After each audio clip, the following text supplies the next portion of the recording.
This is Colette from Soul Life Loving, talking today about, because it's been coming up again as I've got nearer to a question that I asked. No, it wasn't a question. it wasn't a demand. It was an I need to know comment that I insisted on saying because I needed to know. And so the journey, this particular journey, goes back 30 years. And life was really, really, really dark and awful. And I was in a pity party. And I really didn't see a way out. And it was humanly for me extremely hard work because I was having to do everything myself. And I was exhausted.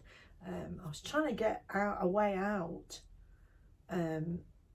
Like to accept some things and get out of this situation that I was trapped in again, and get my family to safety, get them out and protect them, and it was all on me. And then I was getting these visions, and I was getting visions during the day and at night. And they were really, really powerful. And to fuel the clarity of those visions so that I was there, I could feel the energy being sucked out of my body to fuel these. And it was from my guide.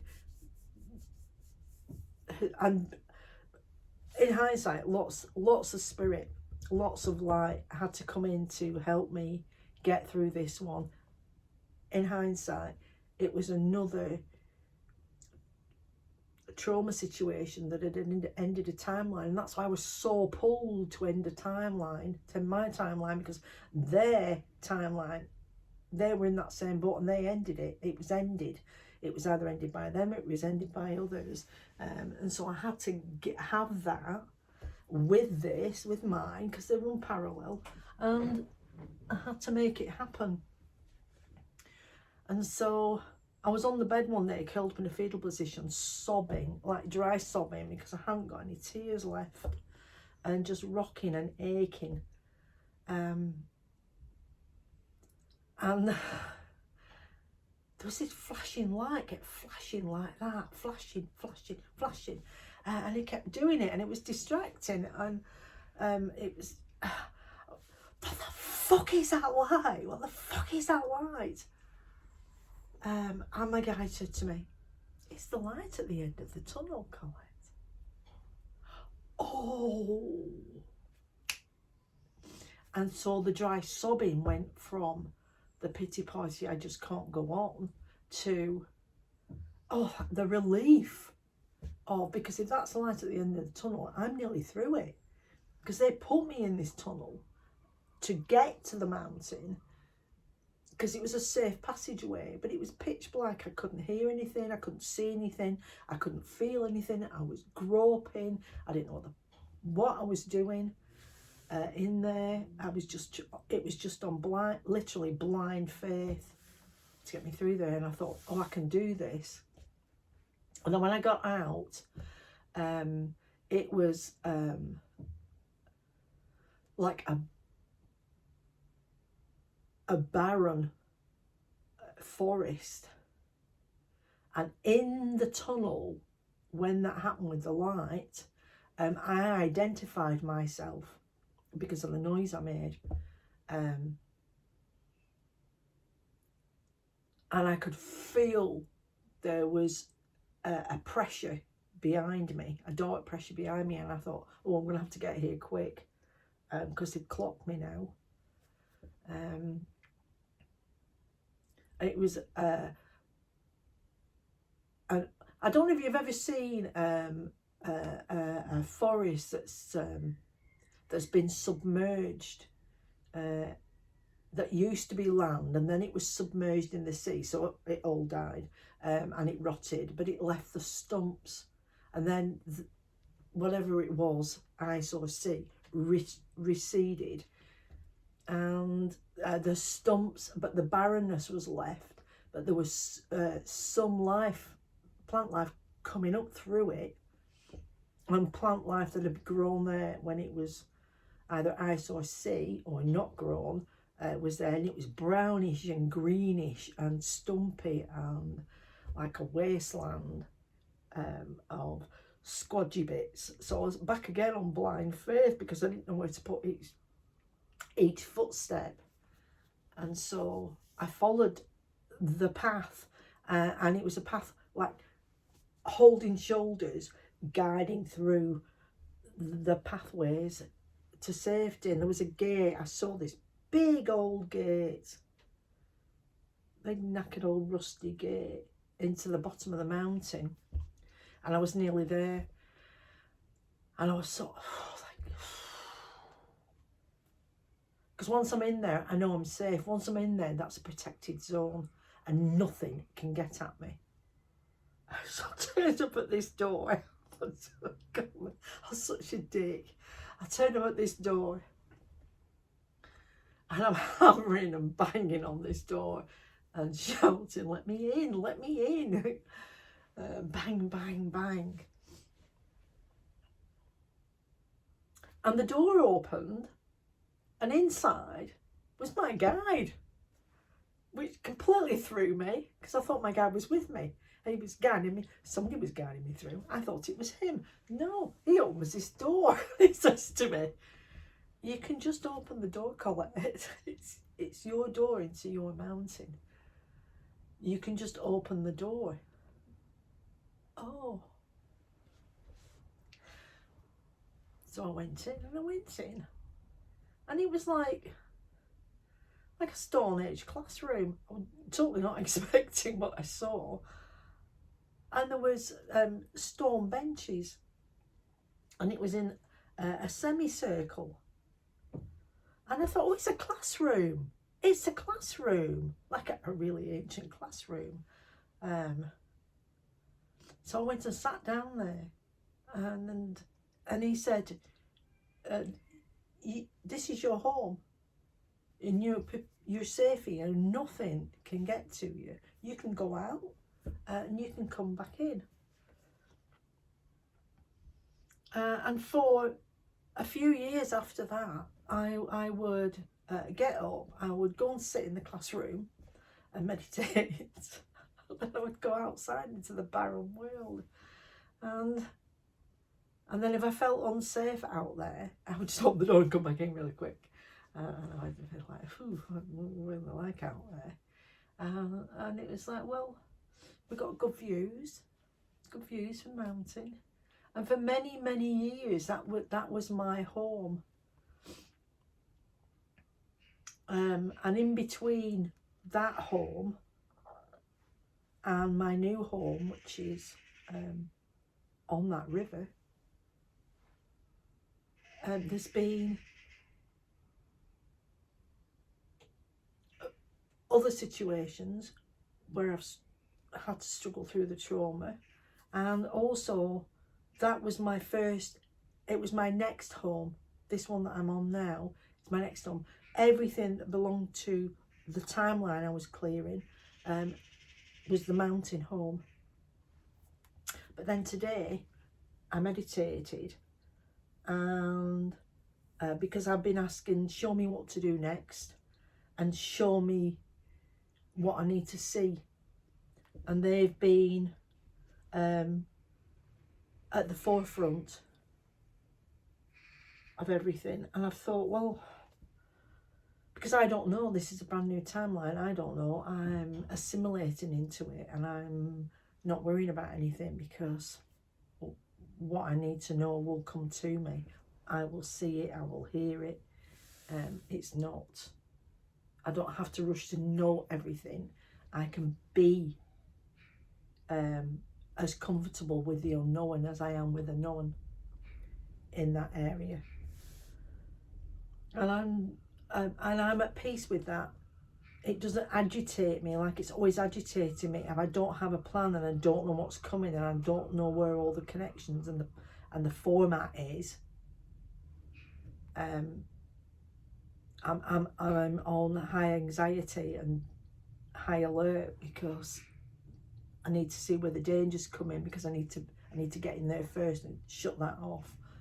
And I haven't been doing that with this new timeline. And I've had to let that side of me go piece by piece, ongoing, piece by piece. But this morning, when the mountain came up again, and some of the cards that I have, one of them that I use, it has this card that kept coming up, and there's three spirits, because I am spirit. There's me, and there's my guide, looking like a conventional angel, but so much more. And then there's a sage, a really old wise man. And when I was looking at it, and I was after the third time it came up, and I realised, duh, this is a message. I thought, oh, that's us. I said, oh, that's us. Is it? That's us. Yes, that's us. And it clicked. But this morning, on the boat, before I went on this astral journey, my guide said, this is Jamil, said, because I said, I want to see. I want to know what I want to see. I want to know what I need to see. I need to know it. Yes. Oh, okay then. Right, we're going to raise vibrations and we're going to go to the mountain. Like my mountain, the mountain. Yes. I mean, it still exists. I'm gobsmacked by this, because I thought it was in, I didn't know it was still there. My mountain. Yeah, we're going up there. And so we did. We went right to the top on this plateau. And I was walking along it, and I thought, I've never been here. I've never, ever been on the top of my mountain, ever. I've always stayed safe in its confines. But now I'm on top of the mountain. And it's my mountain. And as I'm standing there, a sage comes forward, and they've got, it's a, I don't know, jadey green, cream, but you can feel how ancient it is in its presence. It's so ancient, and gobsmacked. And so we and he said, there are two temples here, and one is golden, and one is silver, and it's in clouds. Oh, and we're going to go into this one first. Gather the information that you need, and when I went in there, it was empowering. It was an empowering place. There was golden light in it, and I could feel the heat in it. And he gave me this disc with holes in it, and it was, hold it up to the shaft of light. And when I did that, it shone through these dots, and they landed on my chest. And I was looking at them, and they made two lines out of dots.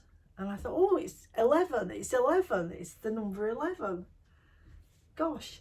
And I said, you need, these are your gifts that were waiting here for you. And that you, because you're here and you can, and you're in the right place at the right time, these are for you. Wow. Because I've already tinkled onto this new path line, because I've asked, I want all my gifts. I want them all.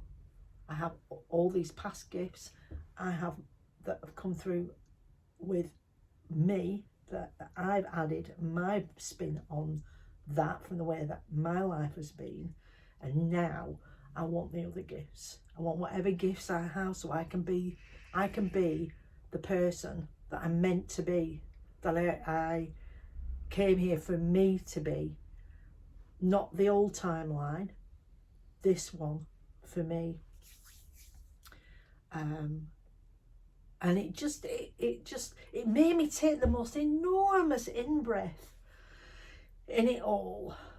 Because a lot of what I've got to there has been on trust, because I've kept all my chakras and my auric field open, even at night, in trust that I've got so much protection around me, and I've seen how much protection I have. It's huge. There's nothing going to get through that to me, because they're there out of love. And dark energy can't combat that. It can combat a bit of it, but it can't combat layer after layer after layer of love. And this is what I'm meant to be. I'm meant to be there at this time. And he was really happy for me, and I was really pleased, because it's really nice to see somebody when they're happy for you. Because I'm always happy for people when they achieve something, or they acknowledge something, and it clicks and they connect, and it's like, yes, I love that. I love that, seeing people just beaming with it. It's beautiful. I'm so pleased for them, and to see somebody being like that with me is just, it's lovely. It really is. It's just, gets you right through the cores.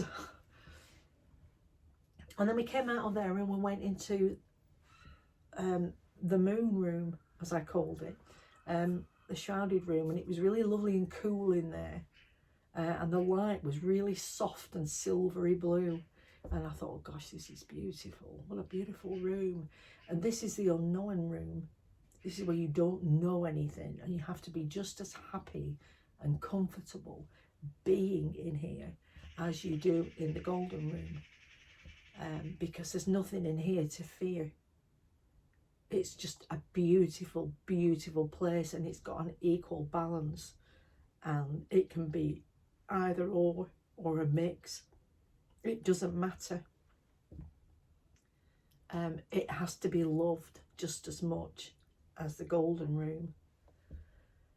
And he pulled out this peacock feather. I was just, what the fuck? He pulled out this peacock feather, and he touched it on my third eye, and it just blended in. And when it blended in, I felt like I was the peacock looking out at them. And then we came out of the room, and I was this mix of looking out of a peacock's eyes and being with spirit. It was really odd sensation.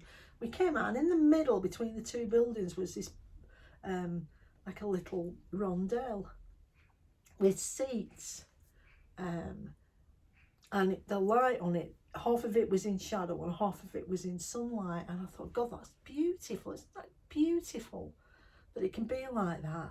I'm going to have to paint this. About my human brain was saying, I'm going to have to find a way to paint this, or to create that feeling, rather than, not pictorially, but how it feels.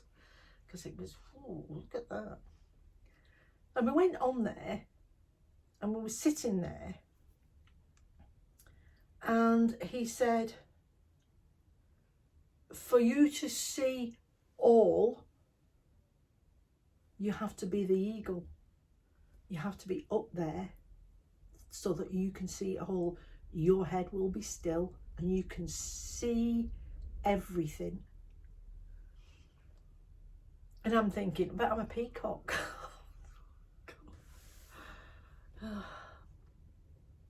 And I just started to lift, and I went above the buildings in this lift, and then my arms just spread, and I was an eagle, this huge eagle, soaring up and up and up and up and up, and I could see the Golden Temple and the Moon Temple. I should have called it the Sun Temple, shouldn't I? and this little roundel, well, then with my guide, and the sage sat in there, and I was looking around me, and I could hear him, the sage, saying, look around everything, because now you have this power that you can see so much further, and this will help you in your new path.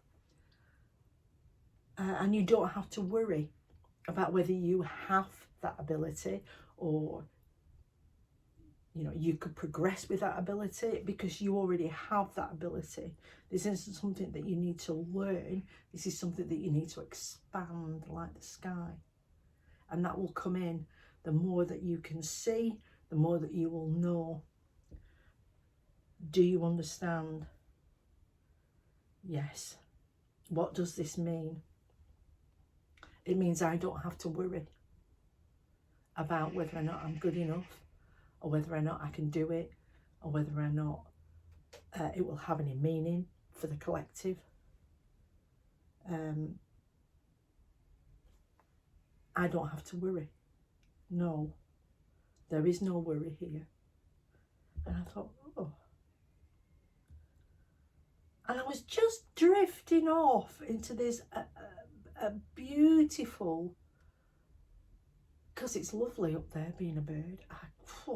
It's really lovely. It really is. It's something else. I could feel the wind ruffling my feathers.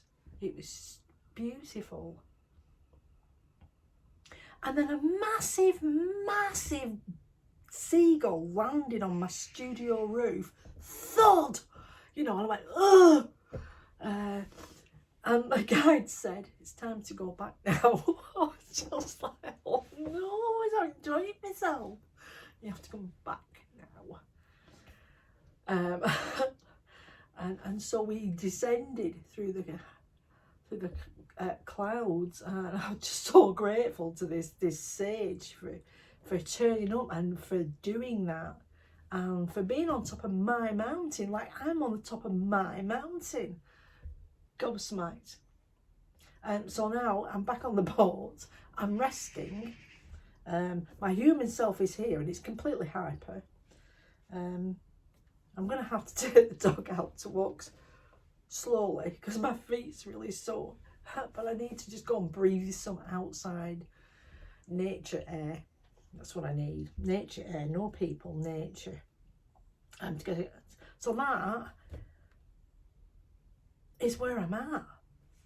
And thank you. This is the longest video I've ever made, and that's made me twitchy and anxious. I try and keep them shorter. But thank you for listening. Thank you so much for listening.